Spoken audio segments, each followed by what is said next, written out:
সাপের বাসা। আগে ছিল মানুষের বাসা, এখন আছে সাপের বাসা। এই দেখেন, আজ এরা আছে দর্শক।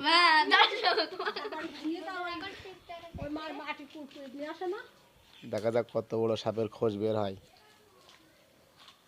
আস্তে আস্তে বের করেন, আস্তে আস্তে বের করেন। ওই দেখেন মাথা, ওই মাথা ধরে টানবা না,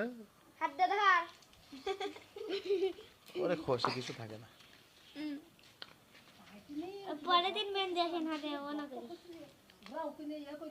এই মাথা একটা পলিথিন দিয়ে টান দেন।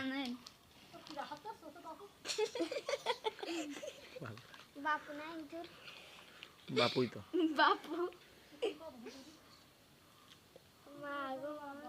এই পাশে টান দেন, মাথা টান দেন এই পাশে, এই পাশে লাঠি দিয়ে টান দেন, বেরিয়ে আসবেন। হ্যাঁ রাখবে, বেরিয়ে আসবেন। ওই দেখেন, না সিঁড়ি ফেলাই না, সিঁড়ি ফেলালে বোঝা যাবে না কত বড় তা। এই এটা দেখলে সাপের আন্ডা বোঝা যাবে সাপ কত বড় থাকে এখানে। আন্ডা মানে ডিম। ওই যে তোর হাতে ধর, এই দেখেন কত বড় দেখেছেন, কয় হাত হবে ও? আসল জাত ও তাইতে মা মিস্ত্রিরা ঘরে ওঠে না, আর ওর মধ্যে ফোস নিয়েছে। কি রয়েছে? কয় ফোস। ফোস? ফোস কি? ওই অনেক ফোস নাই।